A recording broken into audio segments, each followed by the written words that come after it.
My name is Elena Brooks. I'm 29 years old, and 3 months ago, I stood in the parking garage of St. Matthew's Hospital, staring at a voicemail from my mother that changed my entire life. Elena? Baby, please pick up. It's your dad. The doctors found another tumor. Insurance denied the surgery. We don't know what to do. Because my father wasn't just my dad, he was my person. The man who worked double shifts driving city buses so I could become a lawyer. The man who ate ramen for weeks when my LSAT prep classes got expensive. The man who told everyone at church, "My daughter's gonna argue cases one day and make this family proud." So when my mother said he was dying, I didn't ask questions. I just moved. And that right there, that was the biggest mistake of my life. If you've ever trusted someone so deeply you never imagined they'd lie to you, drop a comment. Because sometimes betrayal doesn't come from strangers. Sometimes it comes from the people who tucked you into bed at night. Back then, I was in my second year at Columbia Law. Broke, burned out, living in a tiny studio apartment in Queens, where the radiator screamed louder than New York traffic. I had $14,200 saved. Every dollar came from internships, tutoring undergrads, and surviving on Dollar Tree groceries, while rich kids in my class ordered Uber Eats twice a day. That money was supposed to help me survive bar exam prep after graduation. Instead, I wired every cent to my mother in less than 24 hours. Then I took out another private loan for $28,000 at 11% interest. Yeah, 11% predatory as hell. But when somebody says your father might die, you stop thinking logically. You panic. You drown. You do whatever it takes. Mom cried on the phone when the transfer hit. "You saved this family, Elena. Your father would do anything for you." I remember sitting on the floor afterward, staring at my empty bank account while my microwave beeped because my noodles were done. I told myself it was worth it. Family comes first, right? Wrong. 9 months later, my younger brother Marcus proposed to his girlfriend Ava in Santorini. Santorini! There were drone videos, fireworks, a private yacht, and suddenly the same family that was supposedly drowning in medical debt had money falling from the sky. I noticed it. Of course I did. But every time I questioned something, my mother had an answer ready. Marcus's fiancé comes from money. Ava's parents paid. You know social media exaggerates things. And honestly, I wanted to believe her, because the alternative was too ugly. Fast forward another year. My brother's wedding invitation arrived in a gold envelope so fancy it looked like it came straight out of Hollywood. Mr. and Mrs. Daniel Brooks request the honor. My name wasn't on the card. Not Elena Brooks. Not and guest. Nothing. Just a tiny handwritten note from my mother stuffed inside. "This day is already stressful enough. Please don't create drama." I read that line 6 times. Then I laughed. Not because it was funny, because sometimes your heart snaps so hard your body doesn't know what else to do. See, I had spent 2 years killing myself paying back that loan. I skipped meals, worked graveyard document review shifts, fell asleep in library bathrooms, had panic attacks so bad I once thought I was having a heart attack during constitutional law. Meanwhile, my brother was posting engagement photos in Italy, talking about blessed life. And the crazy part? I still loved him. That's what toxic family dynamics do to you. They make you carry pain and loyalty in the same hand. The wedding was held at the Glassmore Estate in Connecticut, one of those places where rich people drink champagne under fairy lights and pretend money can buy happiness. Valet parking, string quartet, crystal chandeliers. I showed up anyway. Black dress, simple heels, one envelope in my purse. Heavy envelope, the kind that changes lives. The second I walked inside, my mother saw me. And the color drained from her face so fast I thought she might pass out. "Elena," she hissed, rushing towards me. "Why are you here?" I smiled. "Marcus is my brother." "You weren't invited." I noticed. Her eyes darted towards the stage, where Ava's wealthy parents stood greeting guests. Then she lowered her voice. "Please don't embarrass us tonight." Embarrass us? That phrase lit something inside me, because for 3 years I protected their lies while destroying myself. I looked around the ballroom. 200 guests, lawyers, business owners, influencers, a local news anchor. Marcus and Ava were social media famous now. Millions of followers from their luxury lifestyle content. Everybody in that room thought my family was thriving. Nobody knew I still had collection notices sitting unopened in my apartment kitchen drawer. Nobody knew I donated plasma for grocery money. Nobody knew I once cried in a CVS because my debit card declined for toothpaste. But they were about to know. See, Ava's family had a tradition.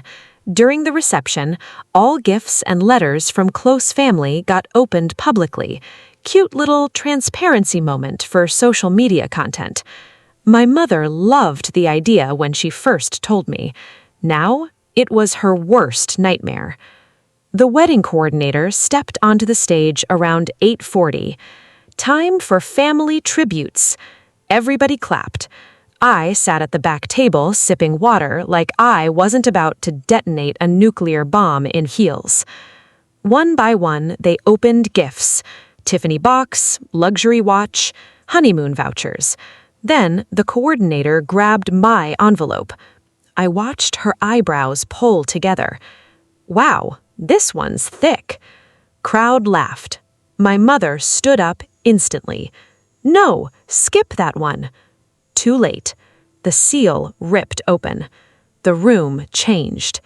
Inside that envelope, bank statements, loan agreements, screenshots, receipts, a printed timeline, and one letter. The coordinator started reading. "Dear Marcus." My brother smiled at first. Then the smile disappeared. 3 years ago, Mom told me Dad was dying and insurance denied treatment. I emptied my savings and took out a private loan to save his life. Murmurs spread instantly. My mother moved toward the stage. "Elena, stop this right now." The coordinator kept reading because rich people love public honesty until honesty gets ugly. Enclosed are bank transfers totaling $42,000 sent to Mom during Dad's supposed medical crisis. Marcus frowned. Ava looked confused. Then came the next line. Also enclosed are invoices for your Santorini proposal, your wedding planner, and your venue deposits within weeks of those transfers. Silence. Dead silence. I'm talking horror movie silence. You could hear forks hit plates. My father slowly stood from his chair. What is she talking about? My mother's breathing got shaky. "Elena misunderstood." "No," I said quietly from the back table. "I finally understood." The coordinator held up the documents. Santorini Villas, $11,400. Firework display, $4,800. Wedding deposit, $16,000. Payment source, Diane Brooks. Same account number my transfers went into. Marcus stared at my mother like she was a stranger. "You told me Grandma left you money." "She did." "Grandma left you $8,000, my father snapped. I handled the estate paperwork. Boom. There it was, the crack, the first fracture in the whole fake perfect family image. My mother looked around the room like somebody might save her. Nobody moved, because lies survive in darkness, not under ballroom spotlights. The coordinator kept reading with shaking hands. I worked 3 jobs believing I saved Dad's life. I developed ulcers from stress. I nearly dropped out of law school. While I was drowning, you were tasting wedding cakes. Marcus looked sick. Ava slowly removed her hand from his. Then my father asked the question that shattered everything. There was never denied treatment, was there? My mother started crying instantly. Weaponized tears. The kind she used my whole childhood anytime accountability showed up. I was trying to help Marcus start his life. With my money? I yelled. For the first time all night, my voice cracked. Years of exhaustion came pouring out at once. I was eating ramen while y'all booked a damn yacht. People gasped. My father sat down hard in his chair like his knees stopped working. Marcus kept flipping through the paperwork. Then he found the loan statement. Current balance, $19,483. Interest rate, 11%. His face went pale. Elena, you're still paying this? Every eye in the ballroom turned towards me. And honestly, that was the moment I stopped feeling ashamed. Because shame belongs to the liar, not the person who finally tells the truth. Marcus walked off the stage slowly, holding the documents like they weighed 500 pounds. Ava followed him. The wedding photographer stopped taking pictures. The violinist literally stopped playing mid-song. That's how insane the tension got. My mother kept crying louder and louder, trying to regain control of the room. Elena is emotional. She's overwhelmed. She's twisting things. But facts don't care about fake tears. And those receipts? Them receipts hit harder than reality TV drama. My father grabbed the paperwork from Marcus and started reading everything himself. Every transfer, every invoice, every loan payment. I watched his hands shake.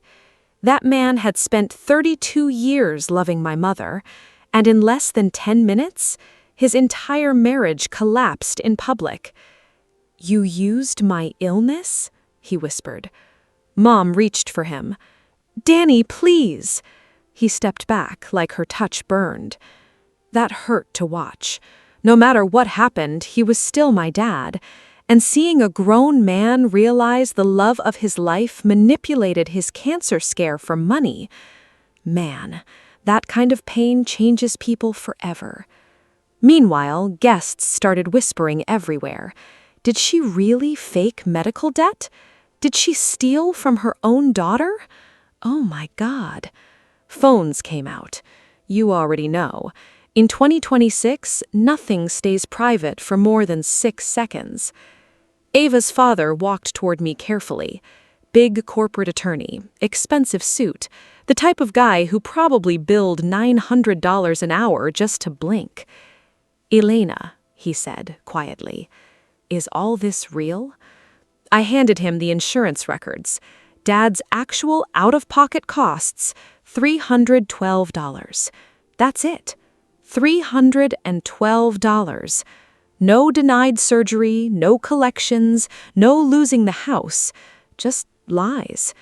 The man exhaled slowly, then looked at my mother with pure disgust. I'll never forget that look. Not anger, disappointment. Like she'd revealed something rotten underneath expensive makeup and fake smiles. Marcus finally spoke. "Mom, tell me this isn't true." Silence. That silence told him everything. Ava started crying next. Not dramatic crying, heartbroken crying. Because imagine finding out your entire wedding story was secretly funded by your fiancé's sister suffering in silence. She looked at me across the ballroom. I swear to God I didn't know. And honestly, I believed her. Rich people are used to money appearing magically. They don't always ask where it comes from. That doesn't make it okay, but I believed she didn't know. My mother suddenly snapped. "You think you're innocent?" she yelled at me. "You always made me feel guilty, always acting like the martyr." The whole room froze.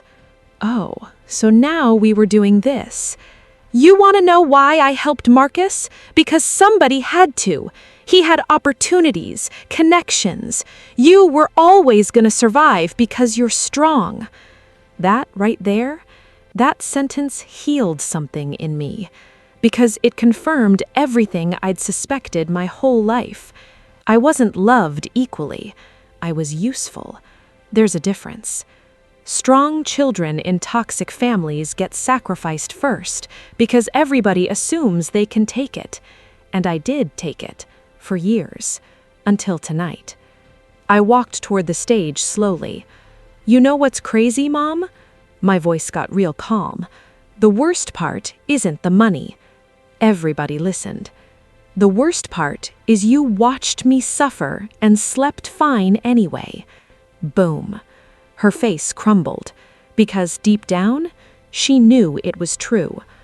I pulled out one final piece of paper from my purse, a spreadsheet, every payment I'd made for 3 years, loan payments, interest, late fees, overdraft charges. Total financial damage, $61,000. Marcus stared at the number. Then he sat down and covered his face. "I can't do this tonight," he whispered.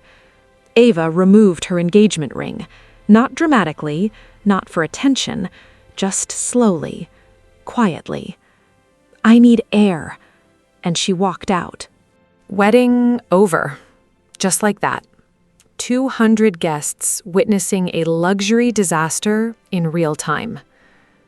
Honestly, part of me expected to feel victorious, but I didn't.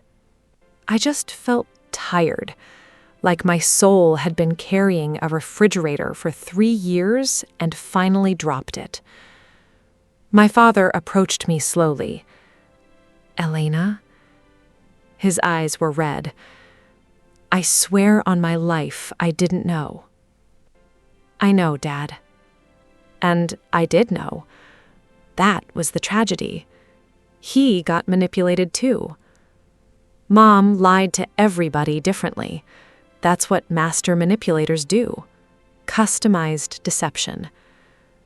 My father hugged me right there in front of everybody. And I broke. Completely broke. Because that hug felt like grieving and healing at the same time. "I'm sorry," he kept repeating. "I'm so sorry." Then something wild happened. Marcus stood up, walked over to the microphone, and faced the entire ballroom. "My sister paid for this wedding." Silence again. "She suffered while we celebrated. Whether I knew it or not, I benefited from it." My mother started panicking. "Marcus, don't!" "No!" he snapped. First time I'd ever seen him yell at her. "You let my sister destroy herself while I played rich on Instagram." His voice cracked hard. "I posted motivational captions while she donated plasma." Guests looked horrified.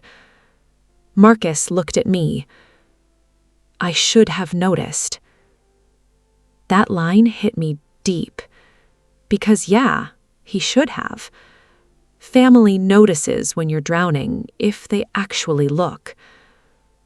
Then he did something nobody expected. He picked up the crystal champagne glass from the head table and smashed it against the floor.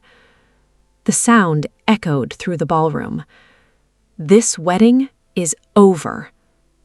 Gasps everywhere. My mother sat down like somebody unplugged her batteries. My father removed his wedding ring, placed it on the table in front of her, and walked away. 32 years. Gone in one movement.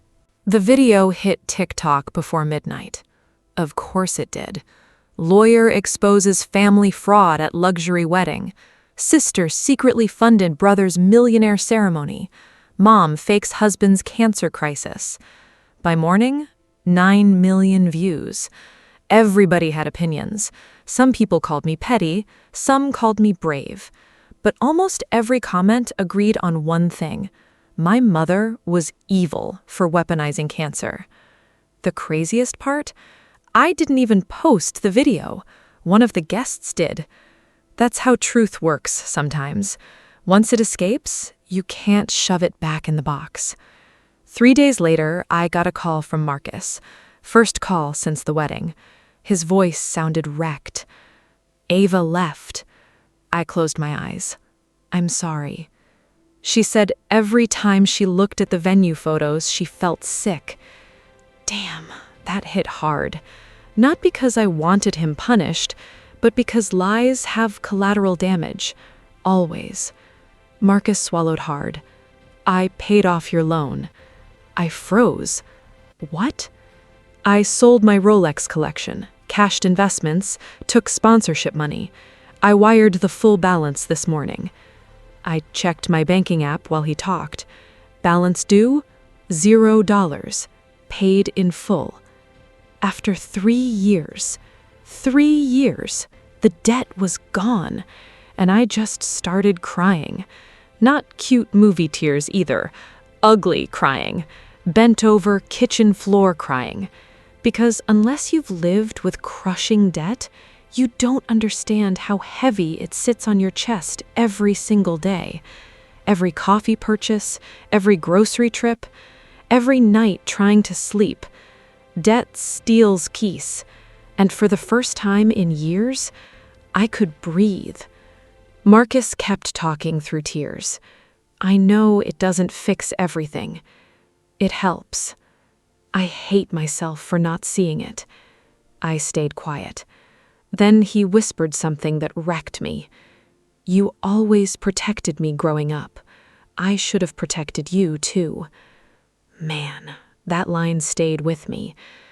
A month later, my father filed for divorce. Turns out betrayal hits different at 60 years old, especially when it involves your own illness being used like a scam script. My mother tried contacting me nonstop. Emails, voicemails, letters. I ignored every single one. Because boundaries aren't cruelty, they're survival. And some people only apologize after consequences show up. Meanwhile, the story kept spreading online.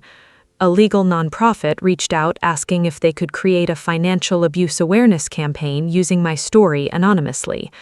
I said yes. Then a law school dean invited me to speak to students about predatory family manipulation and debt trauma. Again, yes. Funny how pain transforms when you stop hiding it. 6 months later, I passed the bar exam.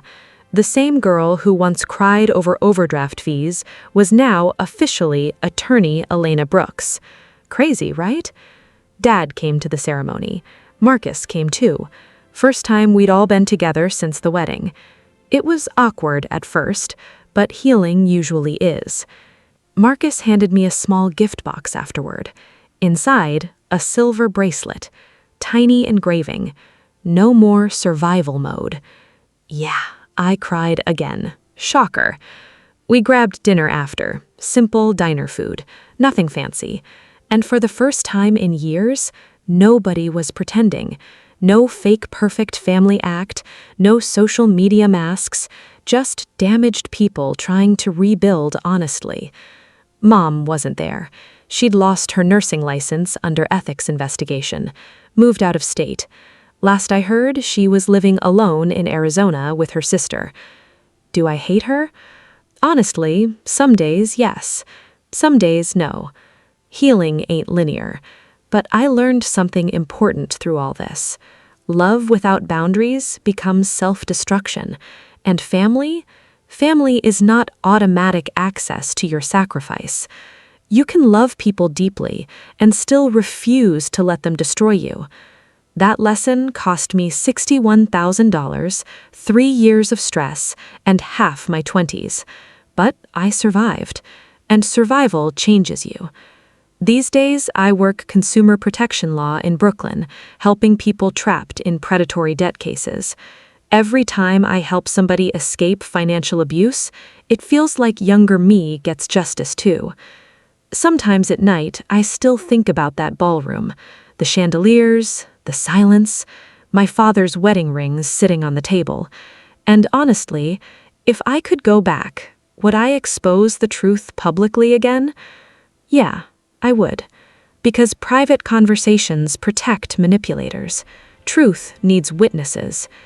My name is Elena Brooks. 3 years ago, my mother lied about my father dying so she could steal my future and fund my brother's luxury life. Today, I'm debt-free, licensed attorney, living in Manhattan, sleeping peacefully for the first time in years, and nobody, not family, not guilt, not love, will ever weaponize my heart again.